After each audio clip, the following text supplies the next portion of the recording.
I'll be honest with you guys, this feels about right for this year. In the same way that you would hate watch a movie or show, creating my list of the worst songs in a year is a bit of a guilty pleasure. It's not to say that I love hating on music and being a pessimist. In a backwards sort of way, I feel that acknowledging the worst a year has to offer gives me a greater appreciation for the best. Which is why my videos on the worst of the year come out before the best do. It's fun and entertaining to talk about these dreadful tunes sometimes, but we don't need to linger on them.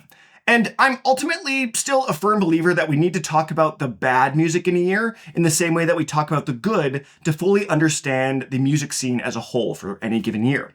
The trends, the styles, the ins and outs of what makes, in this case, 2025, a unique year. So without any further ado, here are my picks for the 10 worst EDM songs of 2025.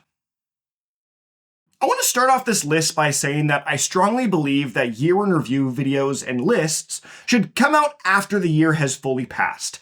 I'm not really a fan of how December has turned into a list month for music, and I understand the sentiment of starting the year off cleanly to some extent, but if we push December to next year's videos, we wouldn't have had this disaster piece of a remix to talk about.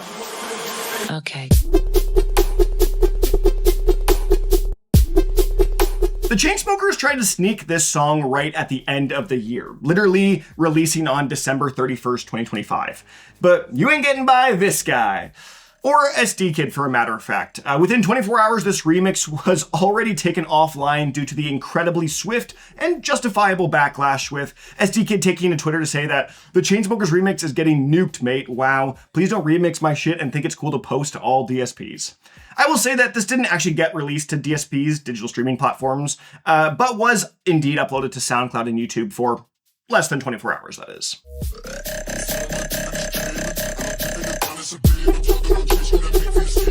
This remix takes the general sound of a more modern trap style that you'd hear from an artist like Peekaboo, but completely misunderstands what makes that sound enjoyable. The snare has been completely neutered, the vocals are smothered, the mixing is flat, and the melody is so one-dimensional that the Wii Sports tennis racket swing has more charisma than this thing. Okay. I'm honestly glad that Shame still exists. I genuinely want to give the Chainsmokers credit for taking down this remix. No, seriously, I mean it. They were clearly trying to create a quick and dirty remix of a song that's already quite popular, and it turns out that people did not enjoy it. So they recognized the error of their ways and took it down. To be honest, that's why it's only number 10. The other 9 tracks on this list haven't felt the embarrassment of their tracks in quite the same way.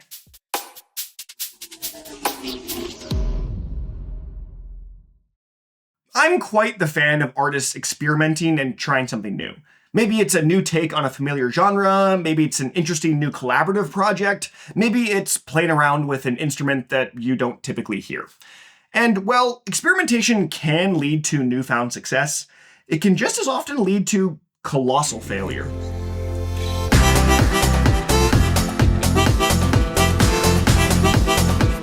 Harris really went out there and tried something new, and I will give the man some credit for that. And I will also give him some credit for tackling a narrative where he's being brutally honest with himself. But a harmonica-dominated country dance pop hybrid tune wasn't the way to go about it.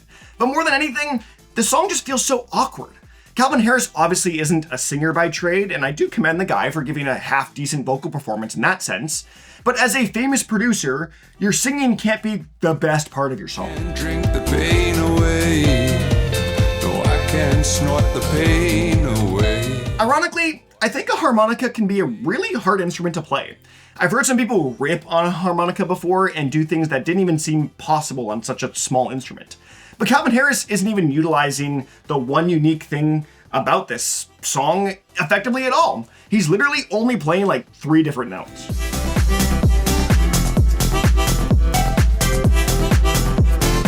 Hearing that harmonica paired with the incredibly linear house beat are like musical oil and water. They do their job individually, I guess, but together are just a mess that needs to be cleaned up. House music as a whole is inherently steady and constant with almost no variation in rhythm to keep things firmly patterned. And that harmonica just feels like it's doing its own thing, completely removed from the other half of the track, turning what should be a commercially successful song into something that's just hard to listen to.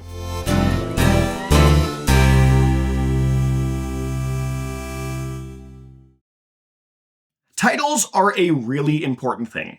You clicked this video because you saw the title. You clicked every video because you saw the title. And while music isn't quite the same, as more often than not, you're looking at the artist as the primary pull for a track, but you still can't be lying about your title. 10 out of 10. Rehab's 10 out of 10 is anything but its namesake. This track is a lifeless piece of trend-hopping music that tries to capitalize on the techno craze of 2025. At 2.5 minutes and featuring Ru on vocals, this track is merely a product of the tech house times that refuses to innovate or bring anything new to the space. So don't you waste me, spin it up fast and break free. I want you facing. The vocalist Ru here is also a pretty interesting case to me because this is seemingly their only song they've released, and with how poor, sloppy, and awkward the vocal performance sounds, I wouldn't be surprised if this is merely some AI Vocaloid. There is quite literally zero information about this vocalist anywhere online, so I cannot confirm that they are even a real person, and honestly, I hope they aren't for their sake, because this performance does not flatter. But also, it's not entirely their fault, because the processing and effects that Rehab adds to this thing makes it like they're suffering a stroke mid-song. I'm a 10 out of 10 out of 10. This track is another incredibly one-dimensional tune that offers little variety and even less quality. The song does nothing for me in terms of wanting to get up and dance, as the drab of a beat and senseless vocals keep me firmly planted in my seat. The golden throne in this case.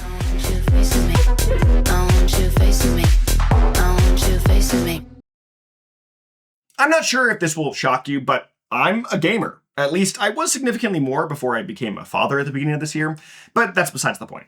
Video games have played a large part in my life. They've improved my dexterity and quick time thinking skills, taught me to think more analytically about specific situations and problem solve, and helped foster some of my best relationships and flourishing relationships in life. So I just hate when an artist makes a lazy video game cover song, especially with a classic game such as Tetris. Oh, sorry, my bad. It's actually called Love Game.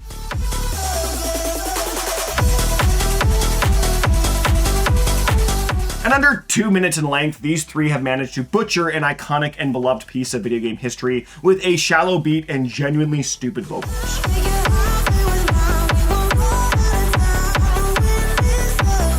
Cover songs have been a thing for decades now, but it feels like the 2020s in particular have seen an influx of these mindless cash grab tracks than ever before.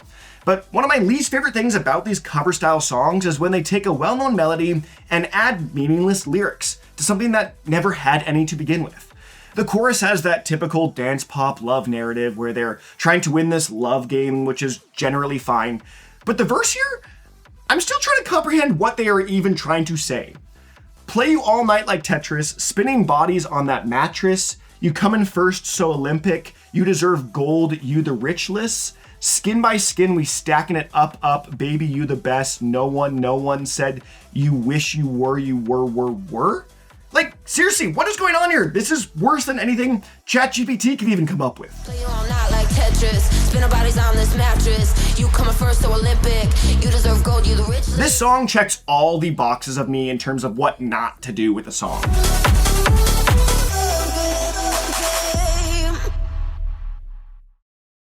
I will warn you now that we are reaching a certain apex of sanity with this list, and we are starting to teeter into territory where the songs become a little more comedy than actual music. And what better comedy is there than a your mama joke?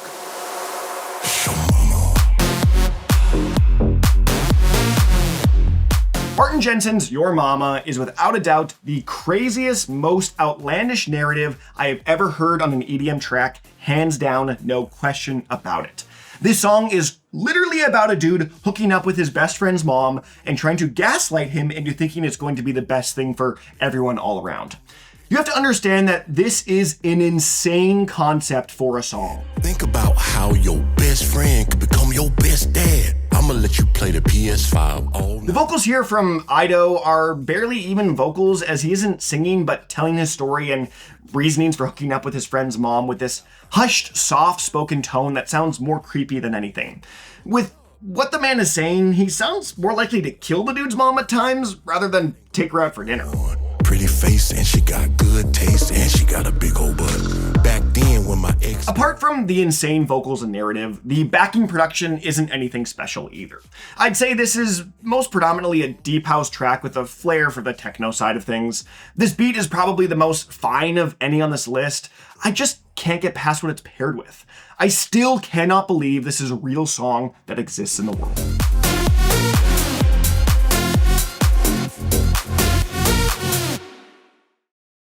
As a white guy from Canada who's getting close to his 30s now, yeah, that's me, by the way. Hi, hello, it's Dakota. I'm sitting on a toilet right now. I definitely wouldn't say that I have a wealth of knowledge when it comes to the Latin-dominated sounds of funk, karaoke, and reggaeton, but at least I do have an ear for terrible production.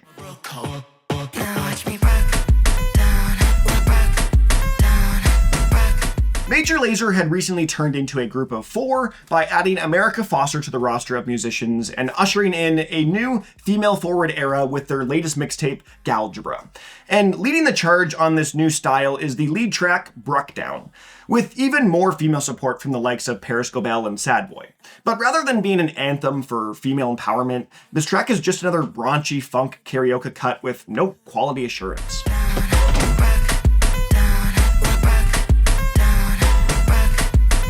On a production front, this track is another one that teeters more into that silly territory rather than being anything serious. That lead synth melody feels like a parody of Major Lazer of the past, not something that they would actually release in 2025. You know you got the dirty mind. Stop. Maybe I'm just a boomer now, but these lyrics are just plain stupid, with the second verse being the real low light of the track. For a multitude of reasons, the main one being I don't want to be clip farmed, I'm just gonna show you the verse rather than saying it because what? No, this is bad.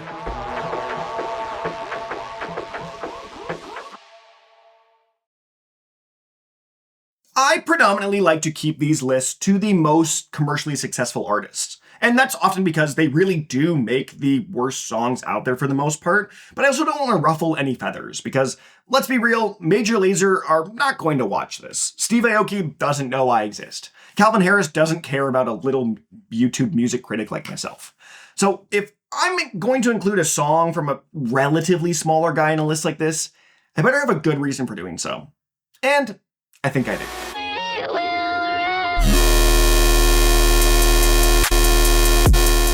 More than any song on this list, this one showed the most promise up front. The first 45 seconds of this 173-second song is pretty solid. The uncredited vocals are good in their own right and have this lead-in and anticipatory build that draws me in. It's just a shame the drop landed the way it did. I genuinely have no idea what Wales was thinking with releasing Rise. I've listened through a ton of this man's discography, and he's got some really great tunes. Albeit his style really isn't for me for the most part, but I know he's better than this.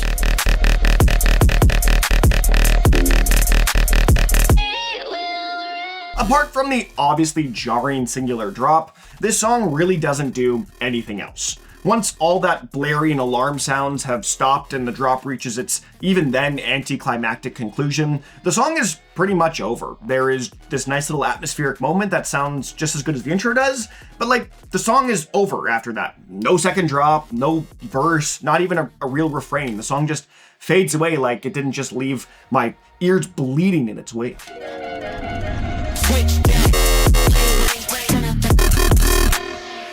Pairing ear-splitting dubstep with the most simple trap elements, this track is either way ahead of its time or an experiment gone wrong, and I'm willing to wager that it's the latter.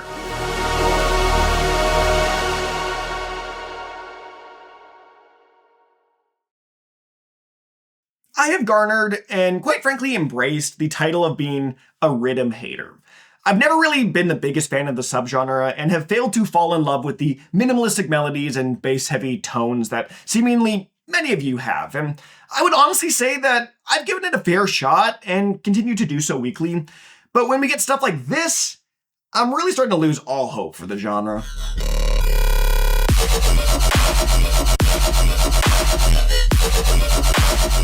Released on the label I have been listening to for over a decade, and the one that made me fall in love with EDM as a whole, Monstercat has released almost 4,500 individual songs, and this is without a doubt my least favorite in the entire history of the label.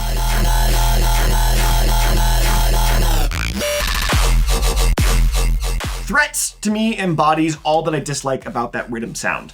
The melody has this alien abduction synth that blares out this one-dimensional motif, the 1-2 kick snare is weak as hell, and that core foundation of the drop sounds like watered down infect.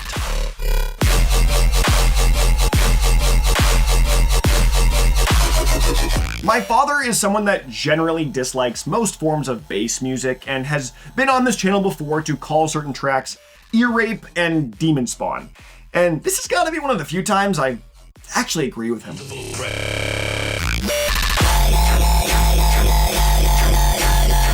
Released on the Requiem for a Riot album, there are some other tracks from this album that have a certain comedic or memey value to them where I can listen to the song and kind of turn my brain off for.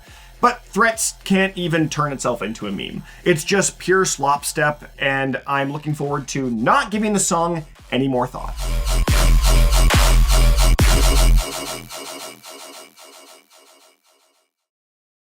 When it comes to making a cover song, I strongly believe that there are certain tracks that are taboo to remake. Whether for cultural reasons or an iconic status of a track, there are just some songs that are sacred. But apparently not to everyone.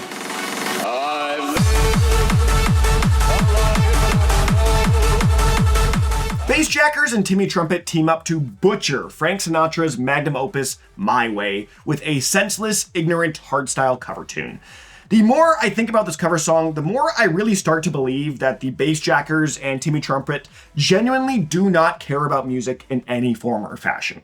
I just feel like two self-proclaimed musicians would have respect for such an iconic song and artist. Like, think about it. If Frank Sinatra was able to hear this song, do you think he'd be happy or think it was a fun take on the original? Not a hot chance.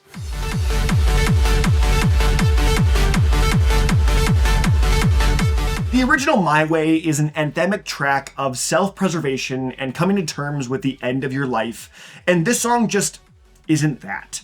It's a ridiculous party track that's built for ravers to headbanger as they're drugged out of their minds at a concert for, and that's not a criticism of rave culture at all. I think that's a culture of music that I don't have any ill will towards, but you just can see the stark difference between the purpose of a song from the Bassjackers and Frank Sinatra.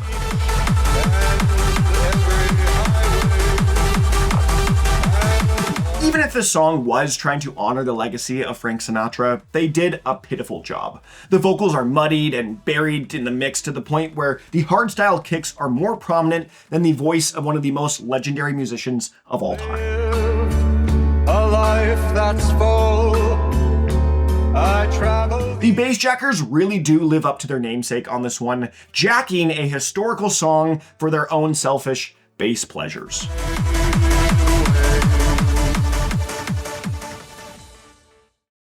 I do my best to keep this list to one song per artist for both the sake of variety and not to gang up on a particular artist. But sometimes you just have such a historically bad year that you rightfully deserve a spot at number 2 and number 1. Techno peeps, techno. I'm gonna justify breaking my own rules here by saying that My Way was predominantly a Bassjackers track, while this one is all Timmy Trumpet and friends. But I don't think there is a more perfect song to cap off this list than Techno Peeps. I already don't have the greatest history with Timmy Trumpet as of late, and I'm actually someone that has loved some of his earlier tracks like Bleed and Freak, but this man, this ain't it. Fuck it, techno peeps. Techno Peeps is the complete embodiment of all the worst parts of EDM in 2025. I mean, come on, the song is literally called Techno Peeps. And my single biggest gripe with 2025 was the mindless amounts of techno and tech house that plagued the space. But while the song has techno in it, for sure, yeah, the song isn't even predominantly techno. It's up-tempo hardcore. Timmy Trumpet couldn't even jump on the trend correctly.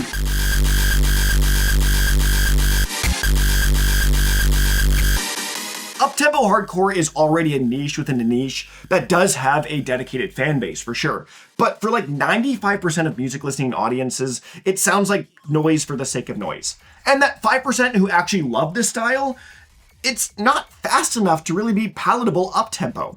This song just doesn't hit the mark in every single aspect for every single listener.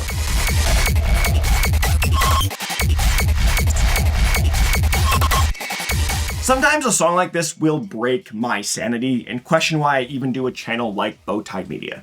Like you, the listener. You recognize that this isn't a good song, yeah? You and I, we both get and understand how unmusical this is.